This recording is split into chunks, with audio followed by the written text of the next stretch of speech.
primeira coisa, a gente já fez algumas reuniões bastante produtivas, importantes, tanto com a Presidência da República, que autorizou a nossa proposta, quanto com os órgãos, praticamente todos, que tiveram vagas autorizadas, né? Essas reuniões já, de certa maneira, apresentaram toda a infraestrutura logística que tem que estar por trás de um empreendimento dessa magnitude, dessa envergadura.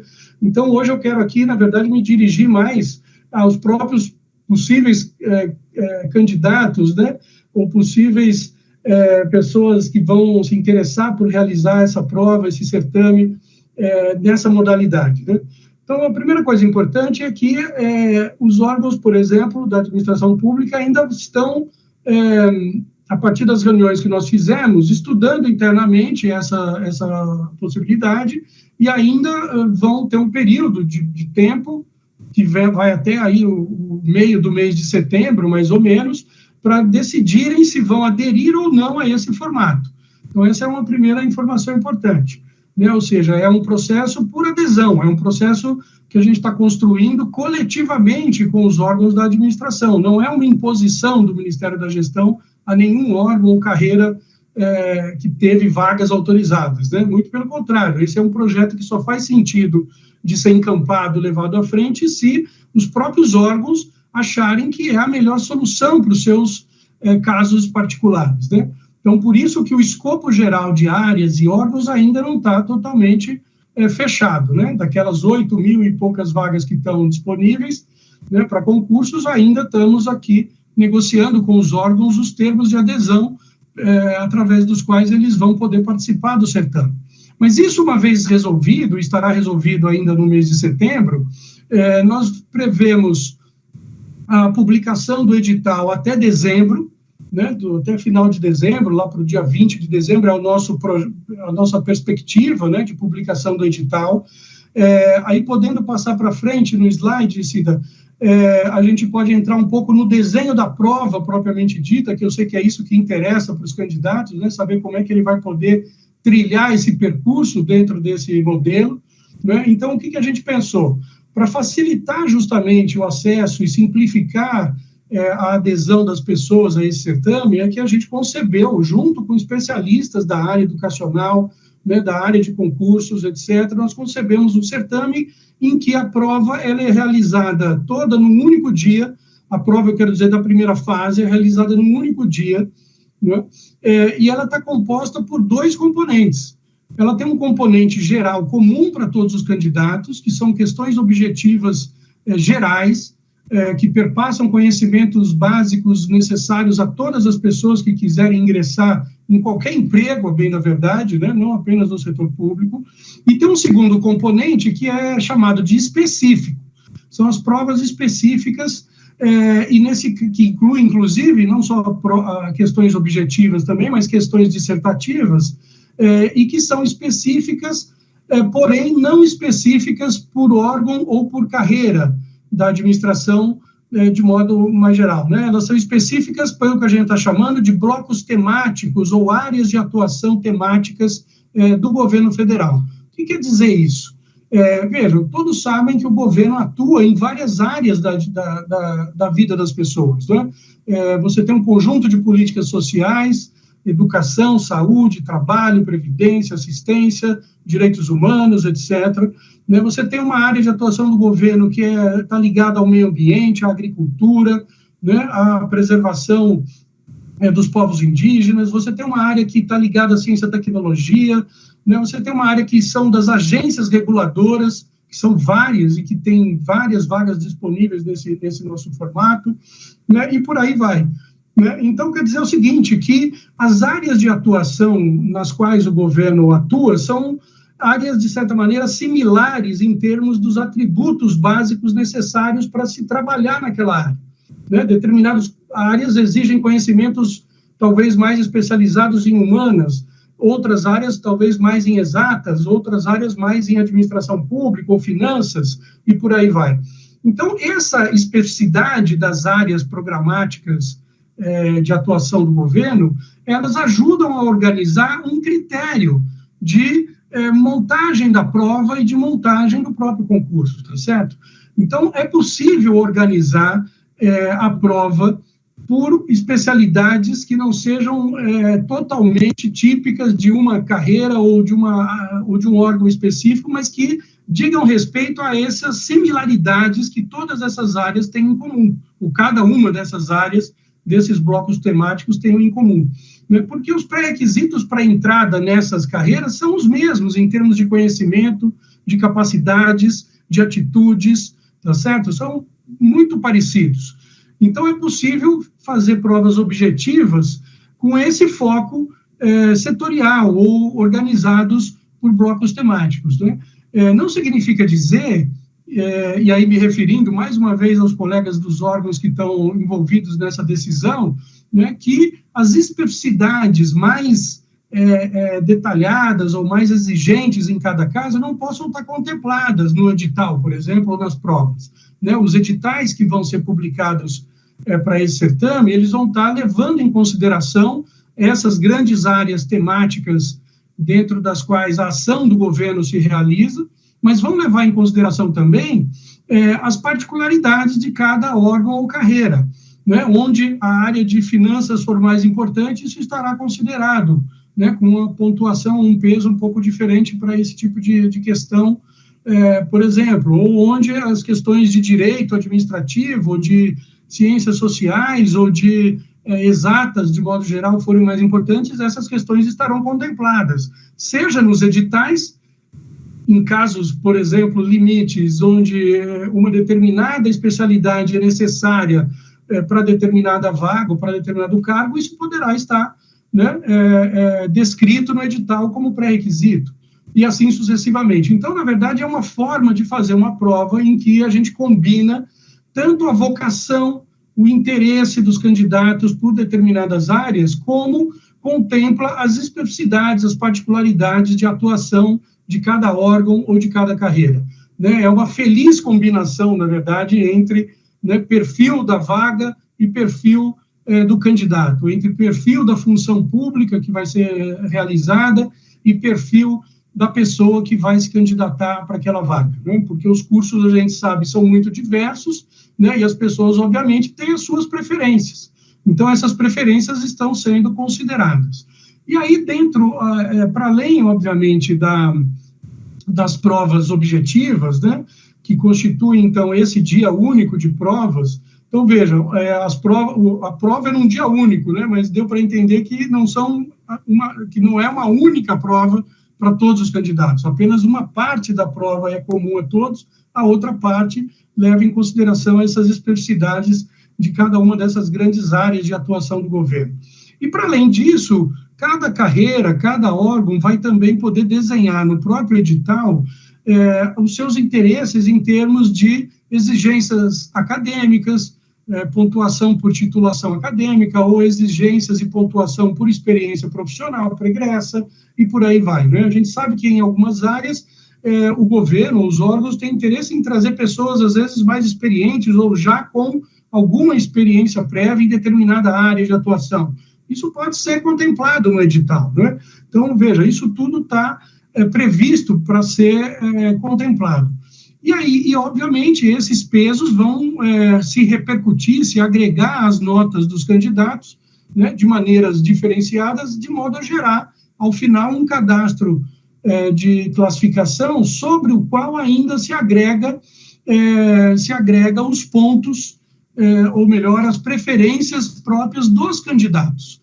Né? E aí eu chego num aspecto que é importante, que tem a ver com os blocos temáticos. Se você quiser, Cida, pode até passar mais para frente das cidades e a gente chega nos blocos temáticos, né?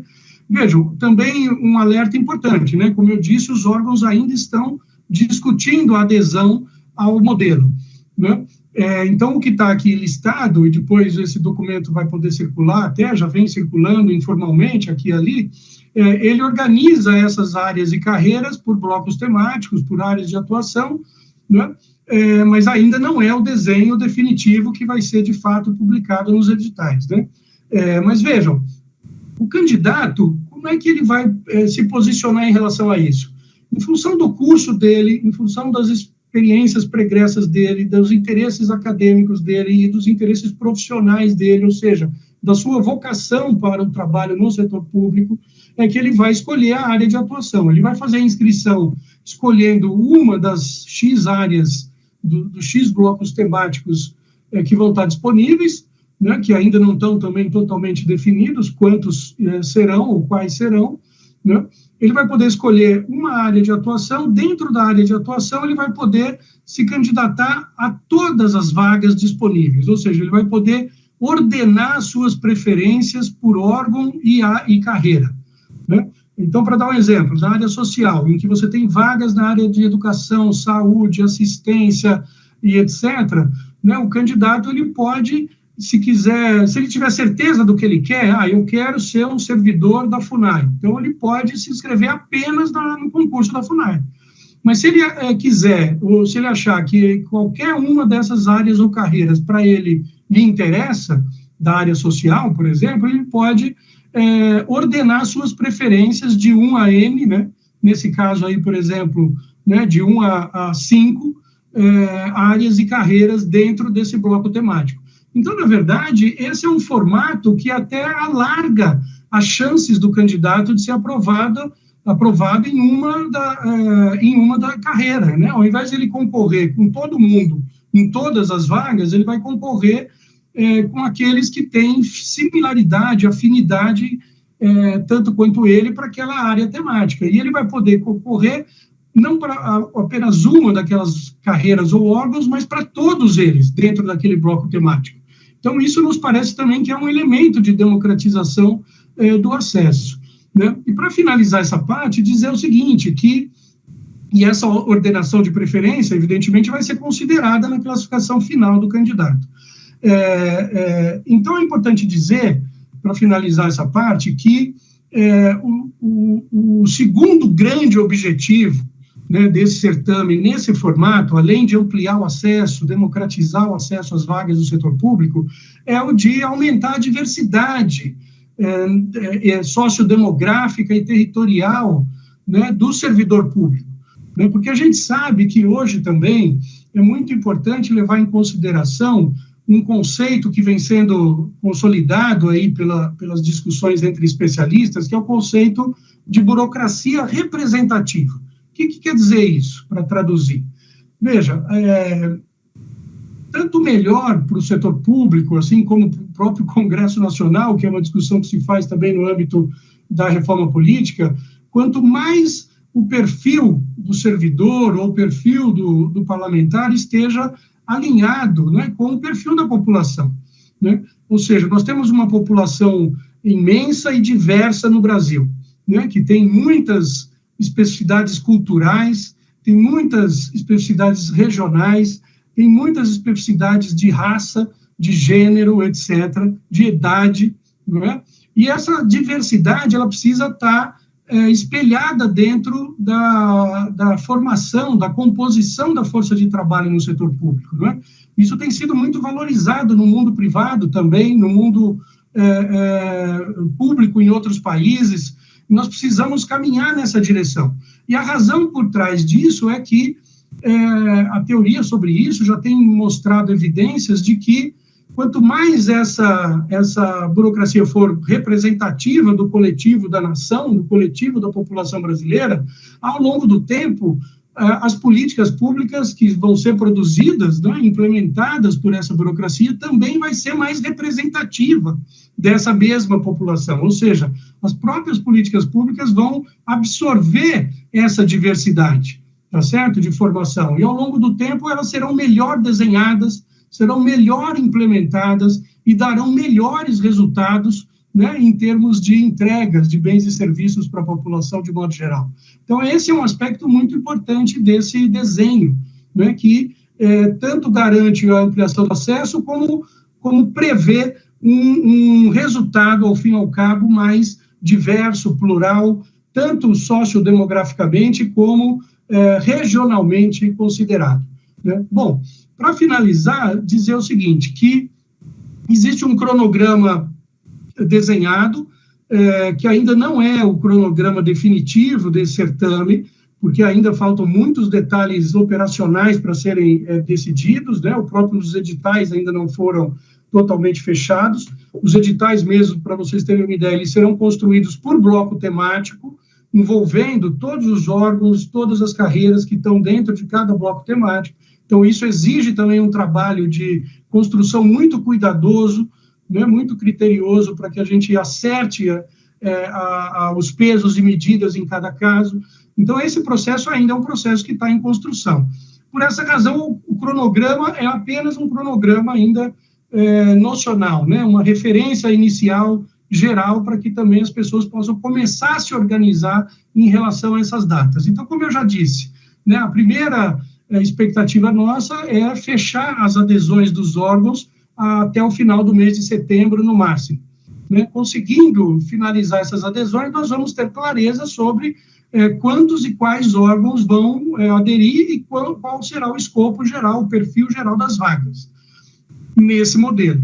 A partir daí, começa o trabalho de construção dos editais, e a nossa expectativa é poder ter os editais todos publicados no mesmo dia, né, para garantir também isonomia de condições a todos, da mesma maneira, até o final de dezembro.